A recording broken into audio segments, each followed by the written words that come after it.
Rameshwara garu, we want to start with you. So, what were the biggest challenges you faced while setting up your pharmaceutical business or entering the industry? See, today I'm very thankful to APTA to organize this event on the occasion of this. I'm very thankful to the APTA to make this event, to make the connectivity to the new entrepreneurs, to experienced entrepreneurs. So I'm thankful to them to give this opportunity. And I personally feel today I'm very happy because my ex-partner, Dr. N.V. Rao, my present partner, Mr. Jagdish, accompany with me. So I hope so. The convention going good, and whatever the decisions comes from Farmer, we'll give the good answers for people to understand our knowledge towards the manufacturing of APIs and others. Thank you, sir. Thank you so much. And sir, for you, Jagdish Garu, sir, how do you stay updated with the latest advancements and trends in the pharmaceutical industry, sir? You are not audible. How do you stay updated with the latest advancements and trends in the pharmaceutical industry? Yeah. First of all, good afternoon to all of you, and thank you, Business Catalyst, for inviting us for this panel discussion. And thank you, Parvati Garu. And regarding the challenge, how do you update with the challenges with the industry, right? So before going there, just we are all in Hyderabad. All of us have to understand what is pharma meant for Hyderabad. So everyone in the world consider Hyderabad is the formal pharma capital of the world. And almost, if we see the export-wise, more than 50% of the export of bulk drugs or the formulations from India happens from this particular region. And there are several manufacturers, and they're very established manufacturers, and we keep seeing the growth of all these companies at all the times. But the pharma is like, very dynamic industry. We need to be updated all the time. When it was started, 15 years back, 20 years back, and the scale of operations were different. And today, it is so competitive in terms of the pricing and the competition from China. So we need to find some advancements or technologies, to stay in the competition. Whoever has done 20 years back or 15 years back, if they were doing the same today, I don't think they can survive. So you need to come with better technologies like a green chemistry or the flow technologies, or you need to really innovate in a different way in terms of the process with enzymatic technologies.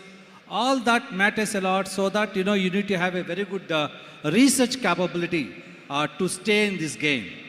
And that's very important in the pharma. So nice. Thank you very much, sir. Sir Rao Garu. So what strategies have been most effective for growing your business, sir, or career in pharma?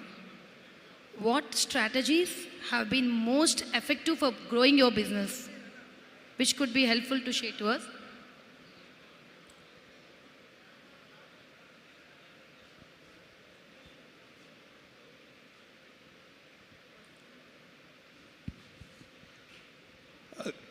Good afternoon all.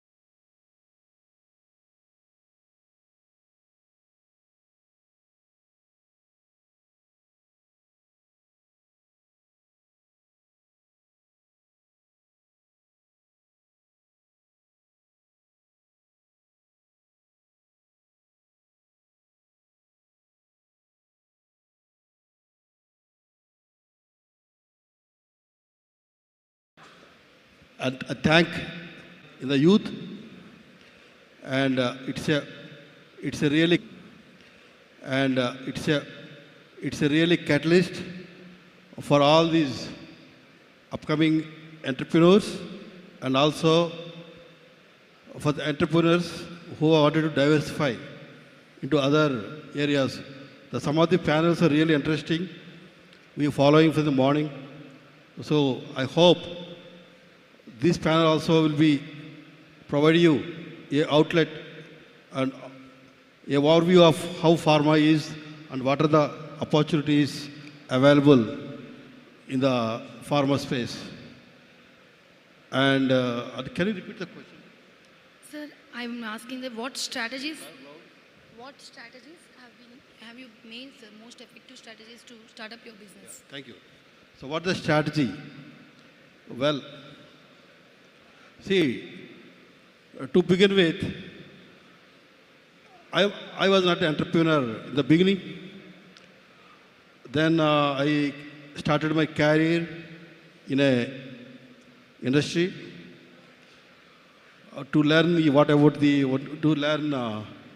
in fact, after education, joined a company and created. Then we started our company. The strategy is to keep our change momentum. You see, that industry is evolving. Today, Indian bulk drug business is around $65 billion. And it is going to be increased to around $100 billion by 5 years down the line. So in this process, there are many opportunities are there. And at the same time, many challenges are going to come. As we are evident that, see, the manpower, people, the skill set is the problem everywhere because of the exponential growth of IT. See, so what the strategy for our business is to sustain on a long-term perspective that is 360 degrees changes, adaptabilities in all segments. We need to adapt to sustain the growth. You see, in the manufacturing, for example, the new techniques a lot of techniques are evolving, like adapting of the artificial intelligence and mechanization, automation, that is with respect to the manufacturing. And go back to the research. See, a lot of inputs, a lot of things are coming up in artificial intelligence. We have to adopt them with a strategy. And with respect to the sustaining the adaptive people and rural employment, we have to go to the villages, get the people, train them. So various aspects are there. See, and fortunate that we have opportunities globally because medicines are required globally. But however, we face similar competition globally, especially from China. Thank you. Thank you, So sir. Thank you yeah. so much. Yeah, please. Yeah. I think let me tell my perspective over to you. Please.